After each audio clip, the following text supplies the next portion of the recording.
Hi everybody! Hi. So we haven't done one of these in a really, really long time, and we're really, really sorry. We are on chapter 19, which is titled Race, where we left off. A piece of shoe. That's where we left off. Because Alice had come to warn Bella that Edward is going to try to kill himself because he thinks that Bella is dead. And Jacob happened to be there at the time, and he got very angry, and he werewolfed. So she found a piece of shoe that he left behind. He werewolfed. He werewolfed. It's a verb. Look it up. So this one's titled Race, and here we go. We made our flight with seconds to spare, and then the true torture began. See, this is the first sentence of the chapter, and what I don't understand is, hasn't, this much of the book been torture for her anyway? Well, the true torture is that flight safety video. This is how you put on your seatbelt. Your seatbelt should already be buckled, but we're going to show you how to do it anyway. Bella is very, very anxious on the plane, bouncing up and down. Alice has to keep reminding her that it's faster than running to take a plane. It's faster than running. During the flight, Alice picks up the phone that's on the back of the seat and calls Jasper. Bella tries not to listen, but she can't help it because they're sitting next to each other on a plane.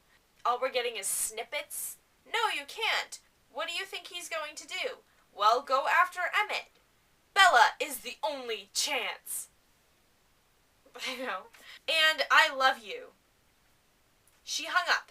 I hate lying to him. Well, what is she lying about? Does she not love him? Or does she not think Edward's going to throw a car over his head? Bella asks, why did you ask Jasper to stop Emmett?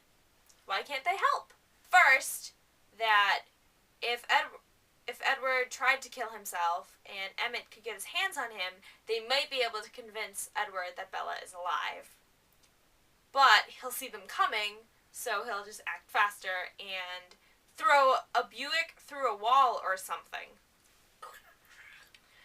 The second reason, of course, is if they're there and the Volturi kill Edward, they'll fight them. Bella, if there were any chance we could win, if there were a way that the four of us could save my brother by fighting for him, maybe it would be different.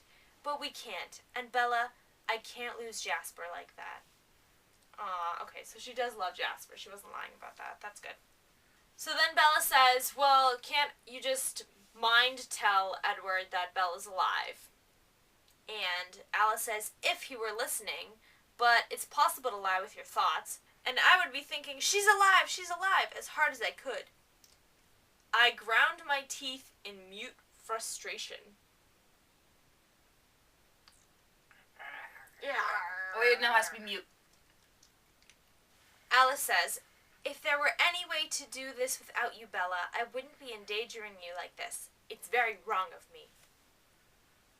Bad Alice. Who are these Volturi? I demanded in a whisper. Alice goes on for about 3 pages explaining who the Volturi are. They're mostly 3 vampires named Arrow, Caius, and Marcus, who are over 3,000 years old. They are royalty because over the millennia, they have assumed the position of enforcing our rules. My eyes popped wide with shock. There are rules? I asked in a voice that was too loud. There are rules? It's not that complicated, Bella. There's only one core restriction, and if you think about it, you can probably figure it out for yourself. I thought about it. Nope, I have no idea. Stupid girl. She shook her head, disappointed. Maybe it's too obvious. We just have to keep our existence a secret. Oh, I mumbled. It was obvious. It makes sense, and most of us don't need policing. But after a few centuries, sometimes one of us gets bored or crazy, and then the Volturi step in before it can compromise them or the rest of us. So basically what Edward is going to do is make a scene in this city. The Volturi will have to kill him before he exposes their secret. And that's why they're going to Italy, so they can stop him from exposing the vampire secret. The plane keeps going. That's good. During the plane ride, Alice kind of slips into a stupor. The minutes passed, and if I didn't know better, I would have thought she'd fallen asleep. When they land for their transfer in New York City, Bella has to wake Alice up. What she's been doing the whole time is trying to read Edward's thoughts and see what he's going to do, to see if he's changing his mind, so she's just concentrating just on him. Which is good, because that means she doesn't have to concentrate on Bella at all. As soon as they get onto the second plane, Alice closes her eyes and goes right back into her concentrate state. Alice sees that the Volturi have decided to tell him no. Instead of just making a scene first, Edward, I guess, went to the Volturi and asked, "Will you kill me?" And they said no. So now he's going to make a big scene. Alice says that they're interested in him because of his talent of reading minds or hearing thoughts.